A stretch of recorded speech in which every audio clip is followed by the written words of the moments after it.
Η κερασιά είναι ένα δέντρο που ευδοκιμεί σε ορεινές τοποθεσίες και σε αρκετά κρύα κλίματα. Είναι όμως δυνατόν να καλλιεργηθεί και στα παιδινά.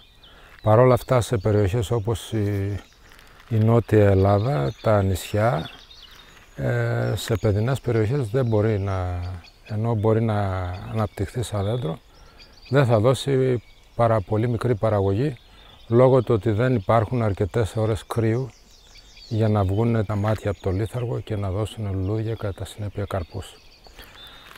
Είναι ένα δέντρο πάρα πολύ ανθεκτικό στις αρρώστιες, τουλάχιστον οι παλιές ποικιλίες, οι οποίες ήταν δοκιμασμένες επί πολλές δεκαετίες, όπως για παράδειγμα τα τραγανά εδέσεις, και είναι φυτό δέντρο σταυρογονιμοποιούμενο, δηλαδή έχει ανάγκη από δεύτερη ποικιλία.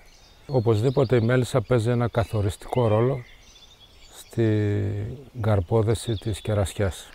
Βεβαίως τα τελευταία 10-15 χρόνια δημιουργήθηκαν πολλές ποικιλίες αυτογόνιμες, δηλαδή ποικιλίες που δίνουν καλή παραγωγή χωρίς να υπάρξει δεύτερη ποικιλία κοντά. Αλλά παρόλα αυτά είναι πάντοτε συνετό και αυτό είναι μια άποψη που ισχύει για όλα τα δέντρα. Όποιο είδος δέντρο και να βάζουμε 2, 3 ή και περισσότερες ποικιλίες για να έχουμε σίγουρη την καρπόδεση και να έχουμε και καλή ποιότητα καρπού. Επομένως, σε αυτή την περίπτωση, αυτό το δέντρο που είναι τώρα ανθισμένο και που είναι πρώιμο, το μπιγκαρό μπουρλά, θέλει επικονιαστές για να έχει μια πολύ καλύτερη παραγωγή. Εάν είναι μόνο αυτό το δέντρο θα έχει πολύ λιγότερα κεράσια. Τέτοιοι επικονιαστές μπορεί να είναι το Hardy Giant, μπορεί να είναι τα τραγανά εδέση και ούτω καθεξής.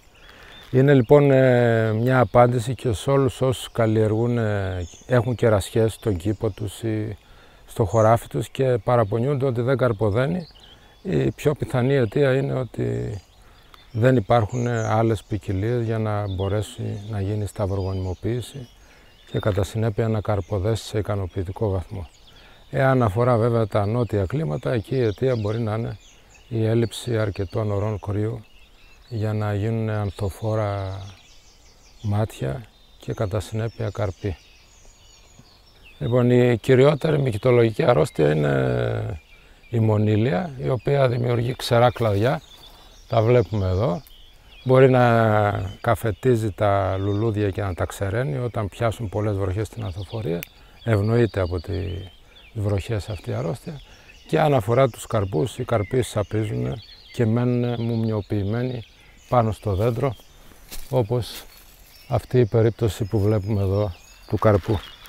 Τώρα, από τα έντομα που προσβάλλουν το κερασιά, το μοναδικό άξιο λόγου είναι ο ραγολέτης της κερασιάς, το σκουλίκι δηλαδή της κερασιάς, το οποίο προσβάλλει κυρίως τις όψιμες ποικιλίες. Ένας τρόπος λοιπόν είναι να βάλουμε πρώιμες ποικιλίες που δεν τις προλαβαίνει το σκουλίκι, αλλά αν πάμε σε μια πιο ολιστική προσέγγιση, το κλειδί για να ελαχιστοποιήσουμε ή να μηδενίσουμε την προσβολή από το σκουλίκι της κερασιάς είναι μεγάλη ποικιλία φυτών που ζουν στον ίδιο χώρο. Μία προσπάθεια που μπορούμε να κάνουμε αν έχουμε προσβολή από ραγολέτη, είναι από σκουλίκι του κερασιού δηλαδή, είναι να μην αφήνουμε κανένα καρπό στο δέντρο και όλους τους προσβεβλημένους από το σκουλίκι καρπούς να τους μαζεύουμε και να τους καταστρέφουμε.